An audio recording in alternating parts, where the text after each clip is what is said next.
found yellow post-it notes in my house that weren't mine, set up a webcam, then discovered someone had deleted the footage before confronting me.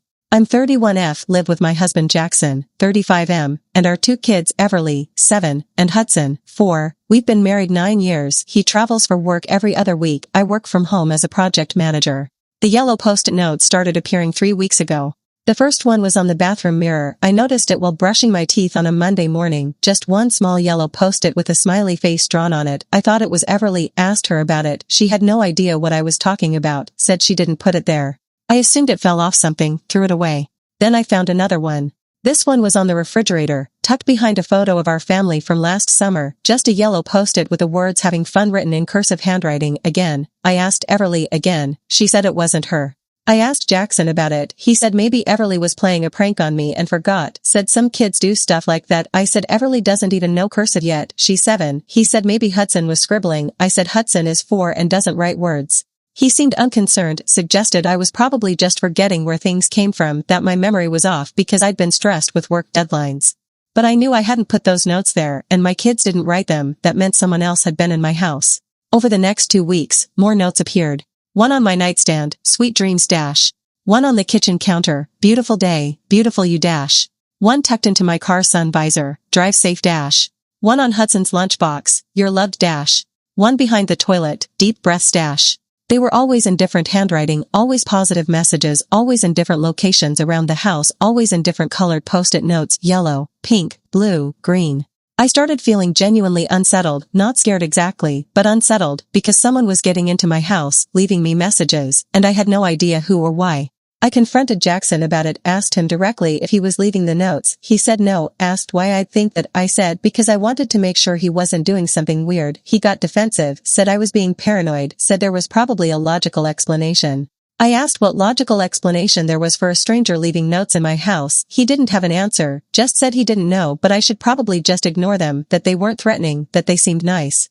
I said nice notes from an unknown person aren't actually nice, they're invasive, they're violating, they mean someone can get into my house whenever they want.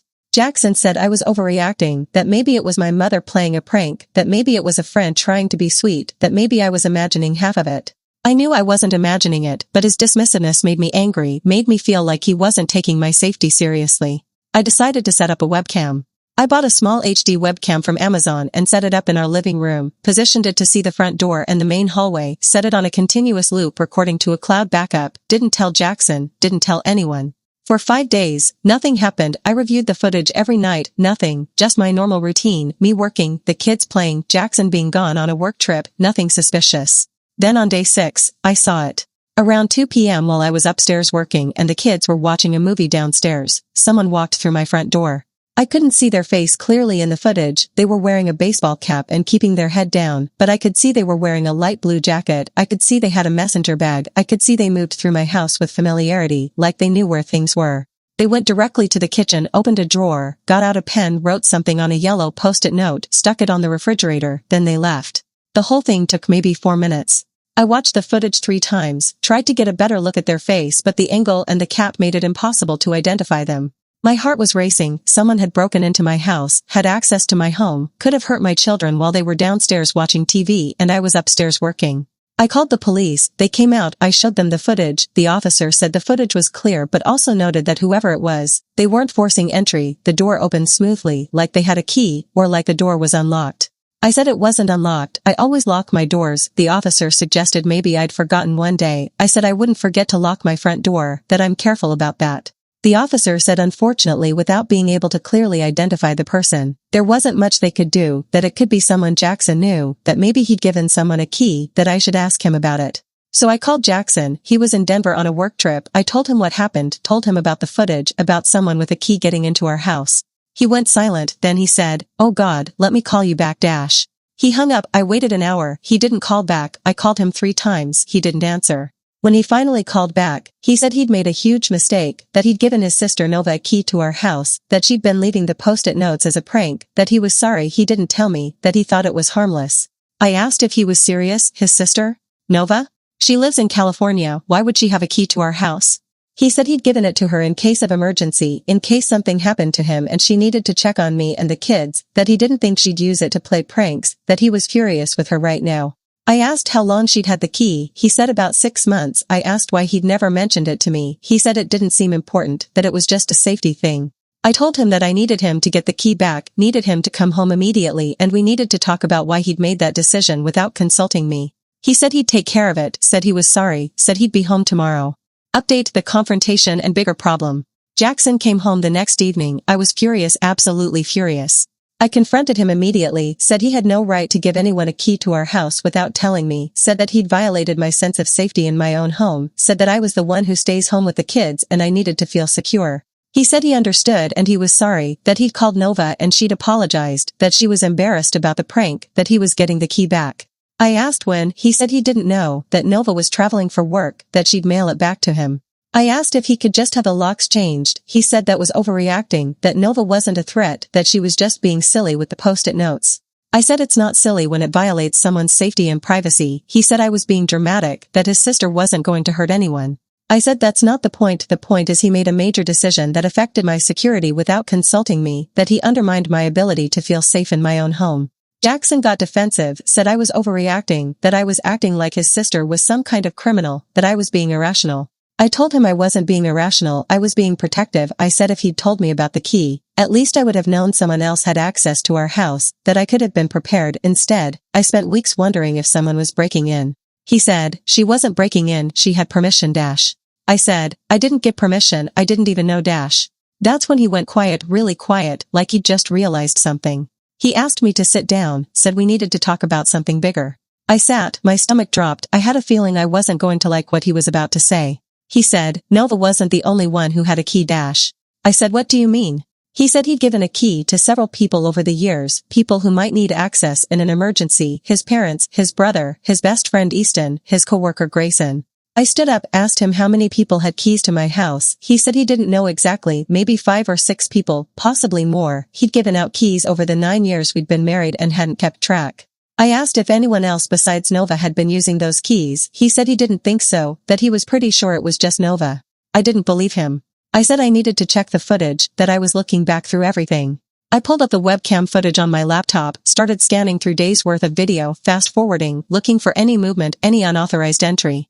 And I found more entries. Different people, different times. One person came in while I was at the grocery store, looked around the house, took nothing, just looked. They spent 15 minutes moving through rooms. Another person came in around 6 a.m. one morning before I was awake, went to Jackson's office, looked through his desk, took photos of documents with their phone. Another person came in and just stood in the kitchen for 10 minutes, staring at nothing, then left. I called Jackson over, showed him the footage, asked who these people were and what they were doing in our house.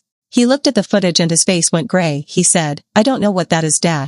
I rewound one section, showed it to him again, the person taking photos of his desk. I asked, who goes through someone's desk and photographs documents? He didn't answer. I said, Jackson, what is happening? Who has keys to our house and why are they photographing your work documents? He said he didn't know, that he was as confused as I was, that maybe it was some kind of corporate espionage, that he worked with sensitive information, that maybe someone was trying to steal it. I asked if I should call the police. He said no, said he needed to handle this through his company, that involving police would be complicated, that he'd figure out what was happening. I said I wasn't comfortable with that. I said my family's safety was at risk, that someone was breaking into my house and photographing confidential documents from his desk, that this wasn't something to handle quietly. He said give him 24 hours, said he'd figure it out, said he'd talk to his boss, said he'd explain everything. I gave him 24 hours. Update: the affair, the betrayal, and the deleted footage. 24 hours later, Jackson sat me down again. He looked like he hadn't slept, his eyes were red, his hands were shaking. He said he needed to tell me something and it was going to hurt. He'd been having an affair with someone at work, a woman named Skylar. Skylar was married too. They'd been seeing each other for 3 years, and I had no idea. I couldn't speak, couldn't move, couldn't process what he was saying. He continued, said the people with keys to the house were people involved in the affair, that Skylar's husband had hired a private investigator, that the investigator had been documenting the affair, that some of the people with keys had been friends of Skylar helping her, that one of them had been photographing documents from his desk to use as leverage if it came out. I asked how long he'd been deleting footage. He said since the day after I told him about it, since the day I said someone was breaking into our house and I'd set up a camera, since the day I was scared and vulnerable and told him I'd documented evidence. And he'd systematically deleted it all, destroyed the proof, left me with nothing. I felt sick, physically sick. My husband had an affair for 3 years, had other people with keys to my house, had used the threat of someone breaking in to manipulate me into feeling like I was overreacting, had convinced me I was paranoid about people accessing our home when really they were coming and going as they pleased. And when I tried to protect myself and my children, he'd erased the evidence. I asked what he wanted. Did he want a divorce? Did he want to stay with Skylar? Did he want to end things with her and try to fix our marriage? He said he didn't know, that Skylar was ending things with him anyway because her husband was threatening to expose the affair publicly, that her husband was planning to tell their kids, that everything was falling apart and he didn't know what to do. So his affair was ending because he'd been caught, not because he'd decided to end it, not because he wanted to recommit to me, because he'd been backed into a corner by someone else. I asked about the post-it notes, if Nova was really leaving them or if that was a cover story. He said Nova was actually leaving them, that was true, that she'd come visit us a month ago and Jackson had told her about his affair and she'd been mad at him and thought the prank would remind him what he had at home, that he'd used her as a cover story for why people had keys. So even that part was a lie, even his sister's harmless prank was tangled up in his deception. I asked him to leave, he tried to argue, I said I didn't want to hear it, I said he needed to pack a bag and go stay somewhere else while I figured out what to do. He left that night. The next morning, I called a divorce attorney. She said the affair gave me significant leverage, that infidelity was grounds for divorce in our state, that with documentation of the affair I could potentially get primary custody of the kids, that I should preserve any evidence I had. I told her the evidence was deleted. She asked by whom. I said my husband deleted it. She said that was unfortunate but not unexpected, that I should move forward with legal action regardless. I filed for divorce 3 days later.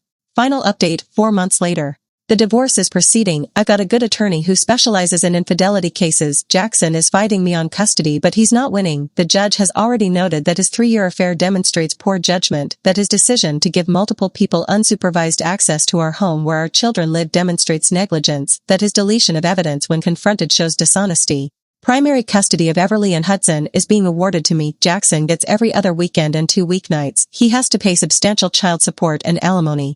Skylar's husband publicly exposed the affair at their company. Both Skylar and Jackson were basically ostracized at work. Skylar got transferred to a different department. Jackson is actively job searching. Skylar's marriage apparently imploded worse than mine. Her husband moved out. They're heading for a contentious divorce. Skylar and Jackson aren't even in contact anymore. That whole 3-year affair just fell apart completely. My sister-in-law Nova has been surprisingly supportive. She felt guilty about the whole thing, about how her prank was connected to Jackson's lie. She's apologized multiple times. We've actually become closer. She's been helping me with the kids while I navigate all of this. Jackson's parents are furious with him. His mother called me and apologized for how her son had behaved, said she and her husband were ashamed, said they fully supported me in the divorce.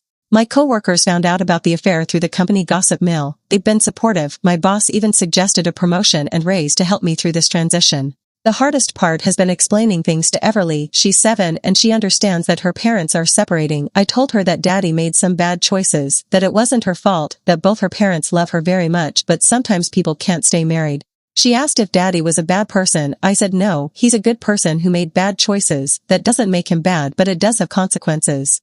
Hudson is only 4 so he mostly just asks where Daddy is and when he's coming home. I had the locks changed immediately, new system, new codes, new keys given only to people I explicitly authorized. My mother has a key, my best friend has a key, that's it. I've been in therapy dealing with the betrayal. My therapist says what Jackson did wasn't just infidelity, it was a systematic betrayal of trust. He'd compromised my home security, he'd manipulated me into thinking I was paranoid, he'd gaslit me about my legitimate safety concerns, he'd deleted evidence when confronted. She says healing is going to take time but that I did the right thing by removing him from this situation, that staying would have meant continuous betrayal because he'd shown he was capable of it. The divorce should be finalized in 2 months. I'll have primary custody, I'll have the house, I'll have child support and alimony that gives me financial stability while I rebuild. But I lost 9 years of marriage, lost the family. I thought I had lost the sense of safety in my own home knowing that so many people had keys and access.